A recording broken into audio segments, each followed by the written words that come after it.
Hello दोस्तों, welcome to my channel. और आज का आर्टिकल है related to India and Africa collaboration.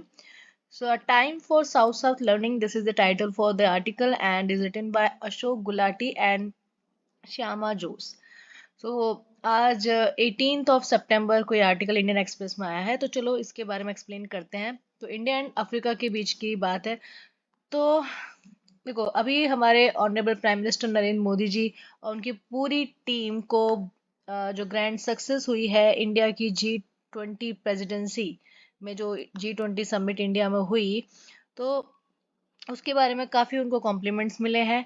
और इन पर्टिकुलर सबसे अगर देखें तो सबसे ज्यादा किसको मिले? External affair minister S Jaishankar और इंडिया के G20 शेरपा कौन थे? अमिताभ कांत, उनको। ठीक है, क्योंकि उन्होंने काफी हार्ड वर्क किया। पहली बात, किस चीज में हार्ड वर्क किया उन्होंने? G20 में जो न्यू दिल्ली डिक्लेरेशन आया, G20 में एक कंसेंसस बना, एक कंक्लूजन निकल कर आया जिसपे सभी लोगों ने एग्री किया, सारे कंट्रीज ने। तो उसके लिए कहीं ना कहीं, और सबसे इम्पोर्टेंट रोल किसका होता है? एक्सटर्नल अफेयर का। और G20 के शेरपा का, जो नेगोशिएट करते हैं, बात करते हैं अदर कंट्रीज से।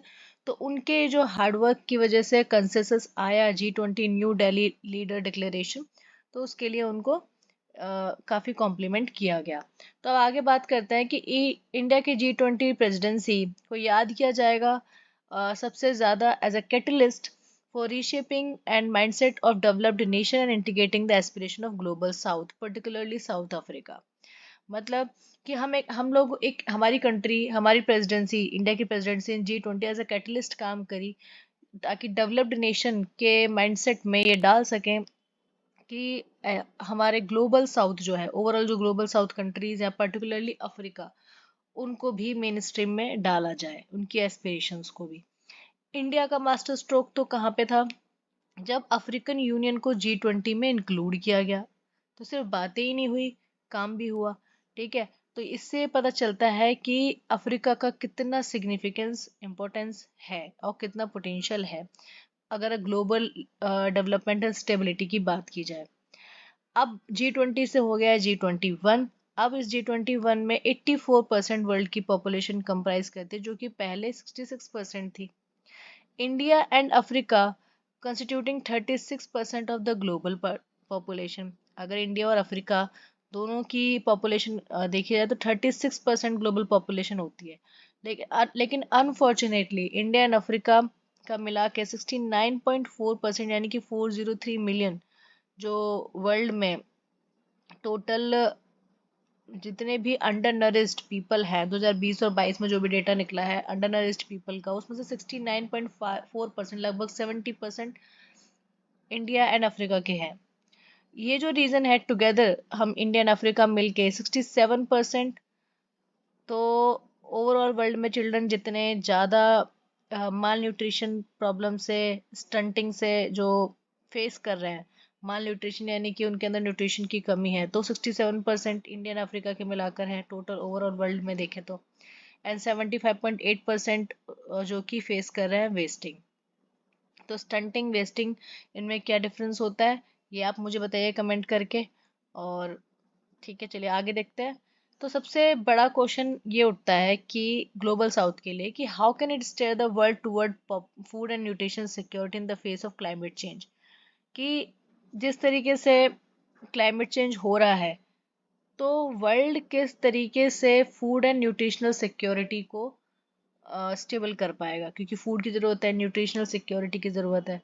तो पहला तो देखो, अगर इंटरनेशनल बॉर्डर्स का देखें, हमें ओपन रखने पड़ेंगे इंटरनेशनल बॉर्डर एग्रीकल्चर ट्रेड के लिए। ये बहुत आज की ज़रूरत है, क्योंकि पिछले 3 साल में अगर हम देखें तो इंडिया ने एक्सपोर्ट करे हैं 85 मिलियन टन सीरियल्स, अनाज, to the world and contributing to global food security. तो हम लोग भी तो ग्लोबल फूड सिक्योरिटी में कंट्रीब्यूट कर रहे थे पिछले लास्ट 3 साल से। 85 मिलियन टन हमने वर्ल्ड में एक्सपोर्ट किया है।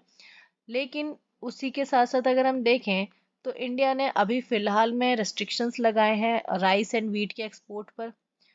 ठीक है, जो कि not go very well with, अगर हम ऐसा देखें तो ये G21 कंट्रीज के साथ सही नहीं होगा। और स्पेशली ये हर्ट करेगा किसको? अफ्रीकन कंट्रीज को। अगर हम दूसरी बात करें, दूसरा पॉइंट देखें, तो ये पहला पॉइंट हो गया, international borders need to be open for agricultural trade. अब हम दूसरे पॉइंट की बात करते हैं। तो दूसरे पॉइंट में क्या है कि डेवलप्ड कंट्रीज जो है उनको $100 बिलियन की लॉस एंड डैमेज जो उन्होंने कॉज किया था ड्यूरिंग द इंडस्ट्रियल रेवोल्यूशन। देखो पहले इंडस्ट्रियल रेवोल्यूशन आया, पहले सारी डेवलप्ड कंट्रीज ने उसको यूज कर लिया, डेवलप्ड बन गई। लेकिन अब हमारी बारी है, डेवलपिंग कंट्रीज की, ग्लोबल साउथ की बारी है। तो यूज किया तो पॉल्यूशन भी हुआ, ओजोन डिप्लेशन और ये क्लाइमेट चेंज भी हुआ। ठीक है, क्लाइमेट चेंज होता है तो पर्टिकुलरली उसके लिए नहीं होता है जिस कंट्री ने यूज करा है, ठीक है, जिस कंट्री ने पोल्यूशन फैलाया है। क्लाइमेट चेंज तो अर्थ पे जितनी भी कंट्रीज है सबके लिए है, सबको इफेक्ट कर रही है। तो देखा जाए तो डेवलप्ड कंट्रीज ने फायदा उठाया और अफेक्टेड कौन हो रहा है, सब लोग हो रहे हैं। तो इसीलिए हमारी कंट्री में जो क्लाइमेट मतलब जो ग्लोबल साउथ की कंट्रीज है, डेवलपिंग कंट्रीज है, पुअर कंट्रीज है, तो उन कंट्रीज में क्लाइमेट चेंज की वजह से जो लॉस एंड डैमेज हुआ है या हो रहा है, तो उसके लिए $100 बिलियन कौन देगा, डेवलप्ड कंट्रीज। ठीक है, दिस कमिटमेंट, ये कमिटमेंट जो है will pave the way for large scale climate mitigation adaptation effort in develop. अब ये जो पैसा आएगा लॉस एंड डैमेज के नाम पे, क्लाइमेट चेंज की वजह से जो लॉस एंड डैमेज हुआ उसका जो पैसा आएगा, फिर हम उसको यूज करेंगे, यानी डेवलपिंग कंट्री उसको यूज करेगी मिटिगेशन एंड अडेप्टेशन में, कि अपने यहाँ पे जैसे क्लाइमेट चेंज हो रहा है तो उसके हिसाब से अपनी कंट्रीज में मिटिगेशन एफर्ट्स डाले जाएंगे, डेवलपमेंट होंगे। साथ ही साथ वर्ल्ड बैंक जो है वो भी एक मतलब क्रूशल रोल प्ले करेगा, ताकि वो और अदर सेक्टर से, प्राइवेट सेक्टर से, ये पॉवर्टी रिडक्शन के लिए, फूड एंड न्यूट्रिशनल सिक्योरिटी के लिए, क्लाइमेट चेंज से लड़ने के लिए, अडेप्टेशन मिटिगेशन के लिए, इन सब के लिए फंड रेज कराए डेवलपिंग नेशंस के लिए। अब G20 का एस्टिमेट ये है कि एडिशनल इन्वेस्टमेंट कितना चाहिए, $3 ट्रिलियन चाहिए, वो भी एनुअली, हर साल, through 2030 to address the issue. मतलब 2030 के थ्रू अगर हम देखें तो 3 ट्रिलियन हर साल हमें चाहिए लो इनकम कंट्रीज को। वर्ल्ड बैंक के प्रेसिडेंट अभी हैं अजय बांगा, वो ये एम्फेसाइज करते हैं कि डेवलप्ड नेशन का कंट्रीब्यूशन प्लस प्राइवेट जो सेक्टर से कैपिटल इन्वेस्टमेंट आएगा, ये दोनों ही आज कॉम्प्लीमेंट करेंगे करंट सोर्सेज ऑफ फाइनेंसिंग। जो अब पहले से ही फाइनेंसिंग के करंट सोर्सेज कुछ ना कुछ तो है, जैसे वर्ल्ड बैंक है या जो भी अपने कंट्री से लोग कमाते हैं, है ना। तो इसके अलावा अलावा हमें क्या चाहिए, डेवलप्ड नेशंस के थ्रू कंट्रीब्यूशन चाहिए और प्राइवेट कैपिटल इन्वेस्टमेंट चाहिए। That is very dollar raised, every dollar raise from developed nation, जो भी डेवलप्ड नेशन से डॉलर्स आएंगे वो मैच होने चाहिए with a dollar from hybrid capital, and this could unlock more than 6 to 7 billion in lending for poor nation. तो अब इसकी वजह से क्या होगा कि 6 से 7 बिलियन डॉलर और गरीब जो नेशंस है उनके लिए आएंगे, और वो जिससे उसकी हेल्प से फाइट कर पाएंगे क्लाइमेट चेंज। ठीक है, अब तीसरी बात करते हैं कि अफ्रीका को इंक्लूड किया G20 में। तो ये the challenges pose by the rapid population, लेकिन ठीक है, लेकिन कई सारे चैलेंजेस हैं, जैसे पॉपुलेशन ग्रोथ बहुत जल्दी हो रही है, लेकिन पॉवर्टी अभी भी परसिस्टेंट है, अभी भी है, पॉवर्टी एग्जिस्ट करती है। वाइड स्प्रेड अंडर नरिश्ड, कई सारे लोग अंडर नरिश्ड हैं। तो ये काफ़ी बड़ी सीरियस प्रॉब्लम है। तो अगर हम कंपैरेटिव एनालिसिस करें इंडिया एंड अफ्रीका का, तो उससे क्या होगी ना, साउथ साउथ लर्निंग होगी। मतलब इंडिया भी साउथ में आता है, ग्लोबल साउथ में, और अफ्रीका भी ग्लोबल साउथ में आता है, तो साउथ साउथ लर्निंग होगी एंड कोलैबोरेशन हम इंडिया और अफ्रीका का, जिससे sustainable agriculture and food system के रिलेटेड कोलैबोरेशन होना चाहिए।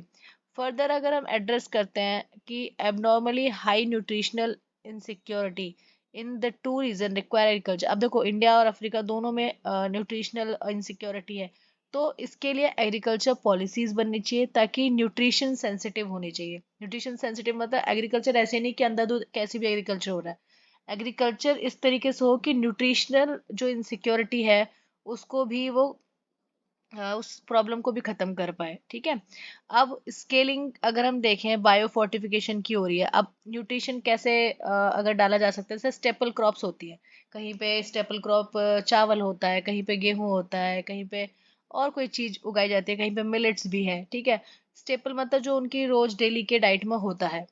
तो ये स्टेपल क्रॉप्स में अगर बायो फोर्टिफिकेशन किया जाए, अब ये जो टर्म आ रही है बायो फोर्टिफिकेशन, इसका मतलब होता है कि अलग से क्रॉप में वो न्यूट्रिशंस डाले जाएं, कोई भी विटामिन प्रोटीन या अलग से कोई चीज ऐसी डाली जाए जिससे उसकी न्यूट्रिशनल वैल्यू बढ़ जाए, तो उसको कहते हैं बायोफोर्टिफिकेशन।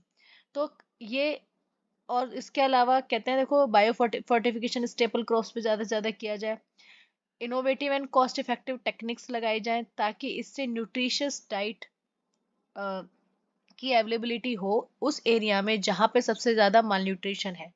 इंडिया और अफ्रीका की बात हो रही कि इंडिया और अफ्रीका के जिन एरियाज में सबसे ज्यादा माल न्यूट्रिशन है, तो वहां पे इस तरीके के ये टेक्निक्स का यूज किया जाए और न्यूट्रिशियस डाइट्स को अवेलेबल कराया जाए।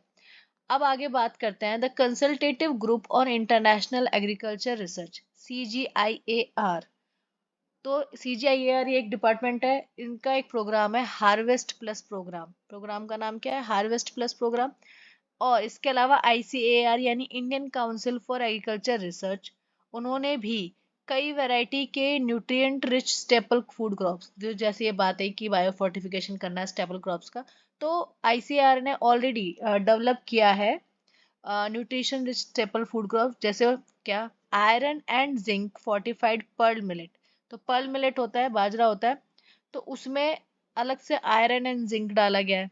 इसके अलावा zinc fortified rice and wheat भी हैं, iron and bio fortified beans, तो ये अलग से आयरन जिंक वगैरह डाले गए।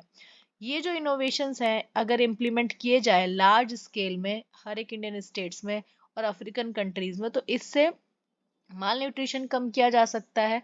ठीक है।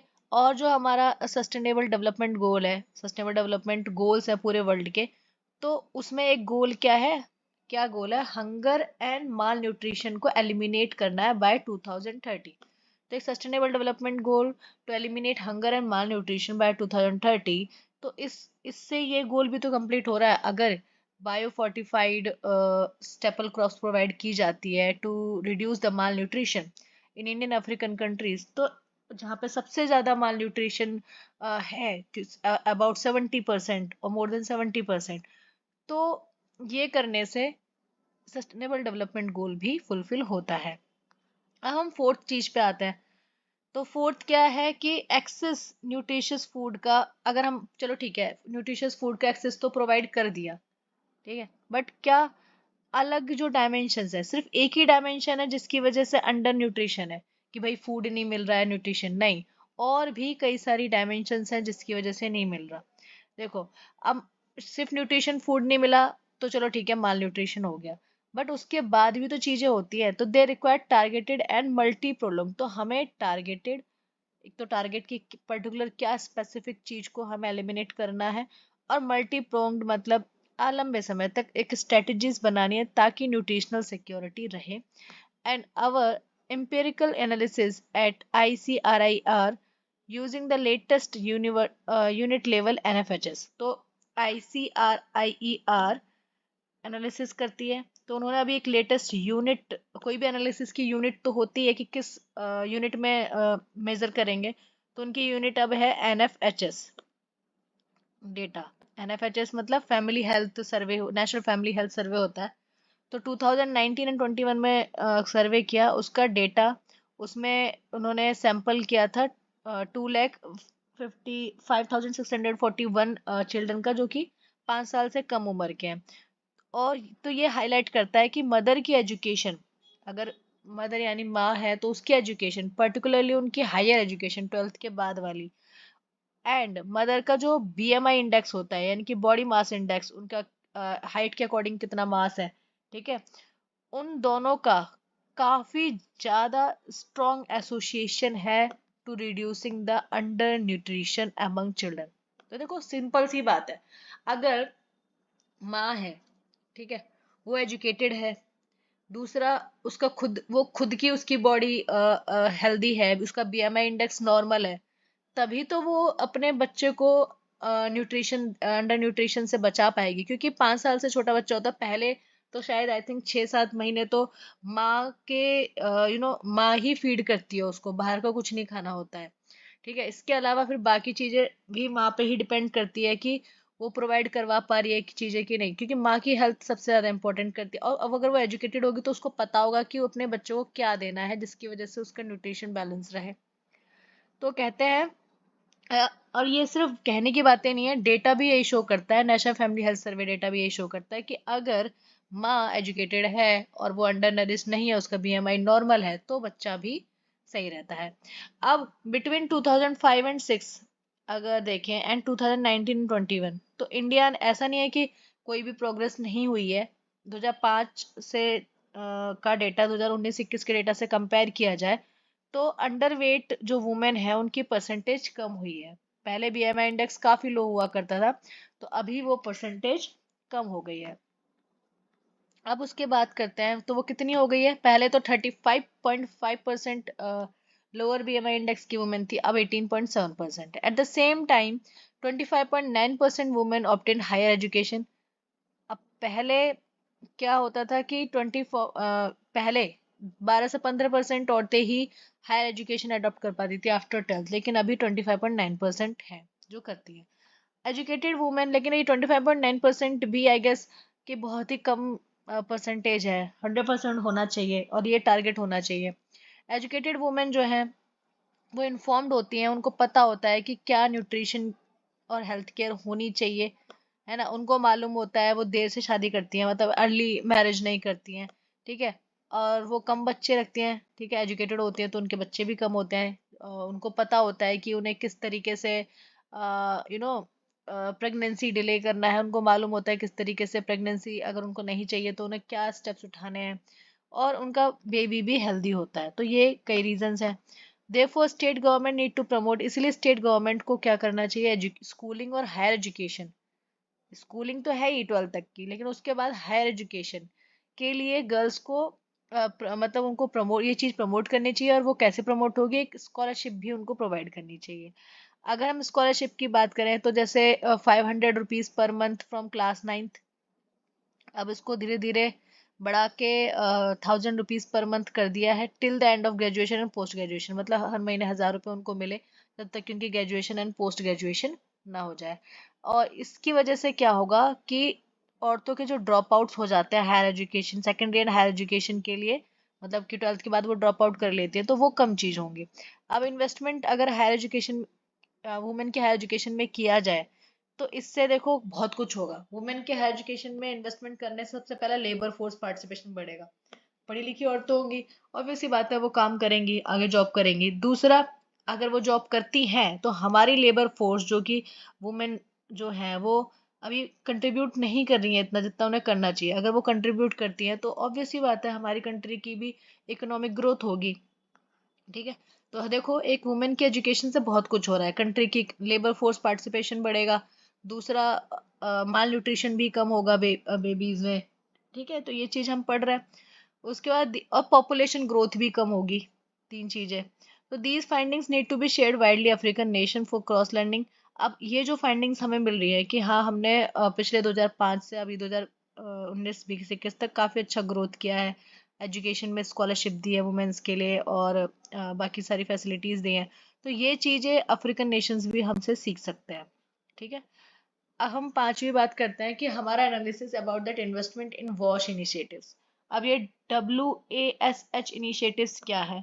ये इनिशिएटिव इसलिए बनाया गया है ताकि bring out the multiplier effect on nutritional outcomes के लिए ही बनाया है।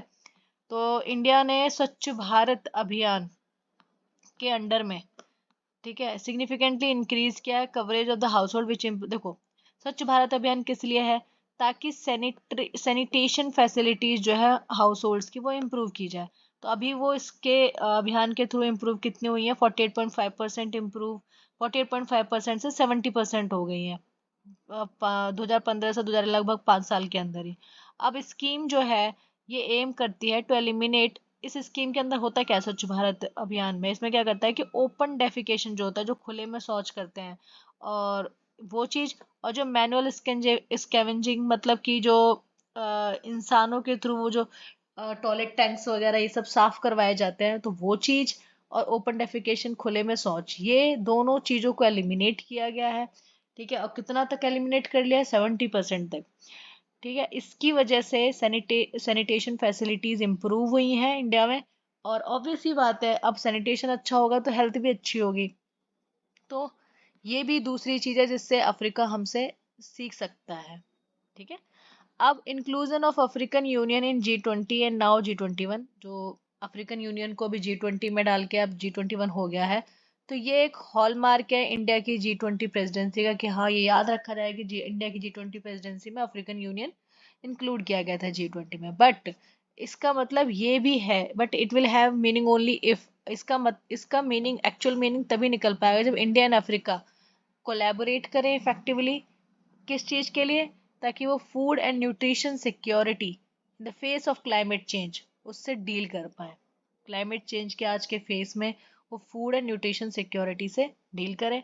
और ये चैलेंजिंग है काफ़ी, लेकिन हाँ, साइंस के साथ और ओपन ट्रेड पॉलिसीज के साथ इस चीज को अचीव किया जा सकता है। तो हम साइंस की बात कर चुके हैं, जैसे बायो फोर्टिफिकेशन स्टेपल क्रॉप्स में। ठीक है। इसके अलावा हम बात कर चुके हैं ट्रेड पॉलिसीज की, जो हमने बात की थी कि ओपन इंटरनेशनल बाउंड्रीज होनी चाहिए फॉर दी सीरियल्स एक्सपोर्ट, जो कि इंडिया पिछले 3 साल में कर रहा था, लेकिन अभी कुछ रेस्ट्रिक्शंस डाले हैं किसी रीजन से, तो उनको कम कर देना चाहिए। तो आई होप आपको ये आर्टिकल समझ में आया हो। और इंडिया एंड अफ्रीका का collaboration related to food and nutrition security किस तरीके से काम कर सकता है, वो क्या सीख सकते हैं हमसे, और हमें और क्या करने की ज़रूरत है। तो ठीक है, ये आर्टिकल सही लगा हो और काफ़ी सारे पॉइंट्स इसमें काम आ सकते हैं एज एग्जाम्पल भी, और हो सकता है ये पूरा का पूरा आर्टिकल ही काम ना।